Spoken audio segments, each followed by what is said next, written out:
আমি আগে বলে দিয়েছিলাম, যদি আমরা মুনাফিকি না করি, আমাদের কলিজা আমাদের কলম যদি ঠিক থাকে, আগামী ইসলাম হুকুমত হবেই হবে ইনশাআল্লাহ। লিখে রাখতে পারেন, লিখে রাখতে পারেন। আগামী সংসদ হবে ইসলামের সংসদ, আগামী সংসদ হবে কোরআন ও সুন্নাহর সংসদ। ইসলাম হুকুমত হয়, কে আওয়ামী লীগ, কে বিএনপি, কে জাতীয় পার্টি, কেউ জাসদ, কে বাসদ, দেখার কোনো বিষয় নয়।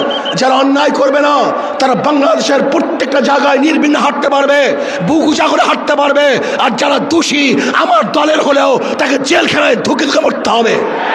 আজকে এই সমাবেশ দেখে একমাত্র জালেমরাই এবং চাঁদাবাজরাই তারা বেজার হতে পারে, তাদের মন খারাপ হতে পারে। কিন্তু যারা বাংলাদেশে উন্নয়ন চায়, উন্নতি চায়, তাদের আজকে খুশির আর শেষ সীমা নাই, তারা খুশিতে বাগ বাগ হয়ে আছে। আজকের এই বিভাগীয় সমাবেশে এখন বক্তব্য রাখবেন 24 জুলাই অভ্যুত্থানের অন্যতম রূপকার, ইসলামী আন্দোলন বাংলাদেশের সংগ্রামী সিনিয়র নায়েবে আমির আলহাজ হযরত মাওলানা মুফতি সৈয়দ মোহাম্মদ ফয়জুল করিম শেখ চরমনাই।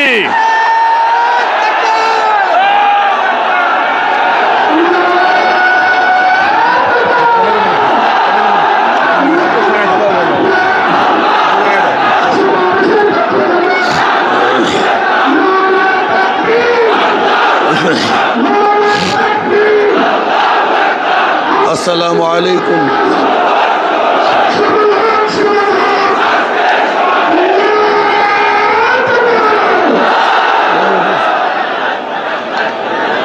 আসসালামু আলাইকুম ওয়া রাহমাতুল্লাহি ওয়া বারাকাতুহু। নাহমাদু ওয়া নুসাল্লি আলা রাসূলিহিল কারীম, আম্মা বাদ। ফাআউযু বিল্লাহি মিনাশ শাইতানির রাজীম। বিসমিল্লাহির রহমানির রহিম। ওয়ালা তাহিনু ওয়ালা তাহজানু ওয়া আনতুমুল আ'লাউনা ইন কুনতুম মুমিনিন। সাদাকাল্লাহুল আলিয়্যুল আযীম। সবাই পড়ে সাল্লাল্লাহু আলাইহি ওয়াসাল্লাম। 8 দলীয় কর্তৃক আয়োজিত আজকে বরিশালের ইতিহাসে সর্ববৃহত্তম এই জনসভার সম্মানিত সভাপতি, প্রধান অতিথি, নেতৃবৃন্দ, সকল স্তরের ইসলাম প্রিয় দেশপ্রেমিক ভাইয়েরা আমার, আজকে সমাবেশ প্রমাণ করেছে আগামী সংসদ হবে ইসলামের সংসদ। আজকে সমাবেশ প্রমাণ করেছে বিগত দিনের যত বন্দোবস্ত ছিল সব মানুষ ভুলে গিয়ে নতুন এক সমাজের অপেক্ষায় আছে। সেই সমাজ হবে ইসলামের সমাজ। কোরআন ও সুন্নাহর বিধান, কোরআন ও সুন্নাহর আইন বাংলাদেশে প্রতিষ্ঠিত হবে। কোরআন ও সুন্নাহর আইন প্রতিষ্ঠিত হলে সাম্যতা রক্ষা হবে, মানুষের মধ্যে বৈষম্য থাকবে না। বাংলাদেশের একজন মানুষও ক্ষুধার্তহীন থাকবে না, বাংলাদেশের মানুষ বস্ত্রহীন থাকবে না, আমার বাংলাদেশের কোনো মানুষ গৃহহীন থাকবে না। যদি ইসলামী হুকুমত হয়, বাংলাদেশের একজন মানুষও চিকিৎসাবিহীন মারা যাবে না ইনশাআল্লাহ। যদি ইসলামী হুকুমত হয়, তাহলে বাংলাদেশের মানুষগুলি শৌখিন করে বাঁচতে পারবে। এই ভূখণ্ডের দিকে কেউ আঙ্গুল তুলে তাকাতে পারবে না। যদি ইসলামী হুকুমত হয়, বাংলাদেশের একটা টাকা বিদেশে পাচার হবে না। যদি ইসলামী হুকুমত হয়, কোনো জালেম বাংলাদেশে জুলুম করতে পারবে না।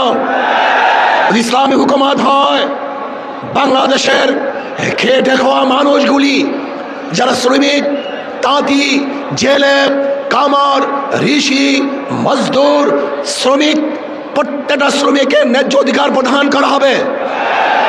আমার মা বোনদের ইজ্জত আবরুকে রক্ষা করা হবে। বাংলাদেশের অন্যায় করে বিচার হবে না। সমস্ত বিচারালয়গুলি স্বাধীনভাবে বিচার করবে। বাংলাদেশে কেউ খাবে কেউ খাবে না, তা হবে না, তা হবে না। ইসলামী হুকুমত হয় কেউ 10 তলায় আর কেউ নিচ তলায় হবে না।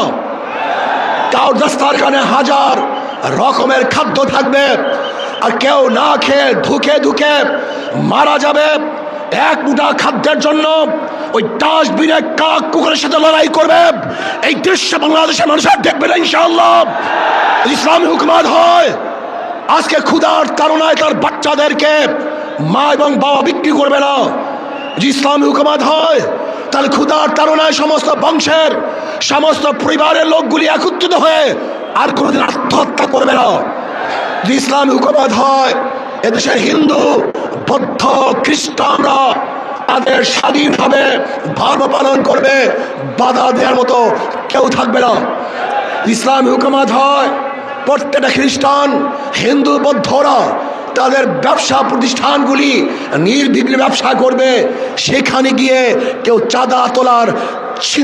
চাঁদা তোলার সাহস কেউ দেখাতে পারবে না। ইসলামী হুকুমত হয় তাহলে কাউর সুন্দরী মেয়েদের প্রতি কেউ লোলুপ দৃষ্টিতে তাকাতে পারবে না। যদি ইসলামী হুকুমত হয় তাহলে কেউ চাকরি পাবে আর কেউ চাকরি পাবে না, এই বৈষম্য আর থাকবে না, সবাই সম্য হয়ে যাবে, সমান হয়ে যাবে। ইসলামী হুকুমত হয় কে আওয়ামী লীগ, কে বিএনপি, কে জাতীয় পার্টি, কেউ জাসদ, কে বাসদ দেখার করে বিষয় নয়। যারা অন্যায় করবে না তারা বাংলাদেশের প্রত্যেকটা জায়গায় নির্বিঘ্নে হাঁটতে পারবে, বুক উঁচা করে হাঁটতে পারবে। আর যারা দোষী আমার দলের হলেও তাকে জেলখানায় ধুকে ধুকে মরতে হবে। ইসলামী হুকুমত হয় তাহলে কি হবে? কাঁদবো সবাই সম্মিলিতভাবে, একই সাথে কাঁদবো, হাসবো সবাই, একই সাথে হাঁটবো, খাবো একই সাথে খাবো, বস্ত্র পরিধান করবো সবাই, একই সাথে বস্ত্র পরিধান করবো, থাকবো তো সবাই একই সাথে বসবাস করবে ইনশাআল্লাহ। ইসলাম হুকুমত হয় আমি সেই দিনের অপেক্ষা আছি যেই দিন দেখব আমাদের বাংলাদেশের প্রত্যেকটা নাগরিক দরিদ্র সীমার উপরে চলে গেছে। আমার বাংলাদেশের একজন মানুষও ক্ষুধার্ত নাই, বস্ত্রহীন নাই, চিকিৎসাহীন কেউ ধুকে ধুকে মরবে না। বাংলাদেশের গরিব সন্তানগুলি যারা মেধাবী উচ্চ শিক্ষার জন্য তাদের আর চিন্তা করতে হবে না, সরকারি খরচে সর্বোচ্চ শিক্ষা দেওয়ার ব্যবস্থা সরকার করবে ইনশাআল্লাহ। আমরা কি দেখতে চাই? এমন এক সমাজ দেখতে চাই যে সমাজের মধ্যে থাকবে সাম্য, মানবিক মর্যাদা, সামাজিক ন্যায় বিচার। আজকে বাংলাদেশের বিচার ব্যবস্থা বলতে কিচ্ছু নাই। আপনারা দেখেছেন আমাদের দেশের ল, আমাদের দেশের আইন, কেউ যদি আসামি হয় এবং সাজাপ্রাপ্ত হয় তাকে কোর্টে হাজির হয়ে তারপরে জামিন মঞ্জুর করাতে হয়। কিন্তু আমরা কি দেখেছি? বিদেশে থাকা অবস্থায়ও কোর্ট তাকে জামিন দিয়ে দিয়েছে। এরকম আইন বাংলাদেশের আছে বলে আমার জানা নেই। তার মানে বিচার বলতে আমাদের বাংলাদেশে কিছুই নেই। আজকে এই সমাবেশ দেখে একমাত্র জালেমরাই এবং চাঁদাবাজরাই তারা বেজার হতে পারে, তাদের মন খারাপ হতে পারে, কিন্তু যারা বাংলাদেশে উন্নয়ন চায়, উন্নতি চায়, তাদের আজকে খুশির আর শেষ সীমা নাই, তারা খুশিতে বাগ বাগ হয়ে আছে। আসুন আমরা ইসলামী দল করি, ইসলামী সংগঠন করি, মিথ্যা বলবো না, ধোঁকাবাজি করব না। আমাদের চরিত্র আখলাককে মজবুত করতে হবে। নবী আলাইহিসসালাতু ওয়াসসালামের ব্যাপারে আল্লাহ পাক বলেছেন ইন্নাকা লাআলা খুলুকিন আযীম। অথচ আমরা ইসলামী সংগঠন করি, আমরা মিথ্যা আশ্রয় নেই, ধোঁকাবাজি করি। এটা ইসলামী সংগঠনের কোনো সদস্যের চরিত্র হতে পারে না। যা বলবো স্পষ্ট বলবো, যা কিছু করবে স্পষ্ট বলবো, কোনো অবস্থায় মিথ্যা বলবো না।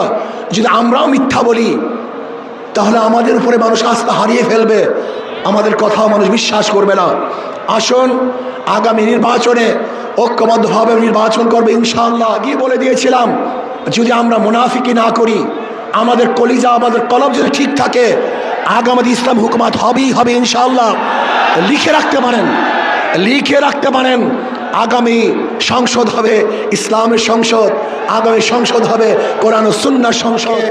এবং আমাদের সবাইকে একই সাথে এক ও ন্যাক হয়ে ইসলাম হুকুমত কায়েম করার জন্য আল্লাহ পাক আমাকেও চেষ্টা করার তৌফিক দান করুন, আমাদের সবাইকে কবুল করে নেন। আমা আলাইনা ইল্লাল বালাগ। আসসালামু আলাইকুম ওয়া রাহমাতুল্লাহি ওয়া বারাকাতুহু।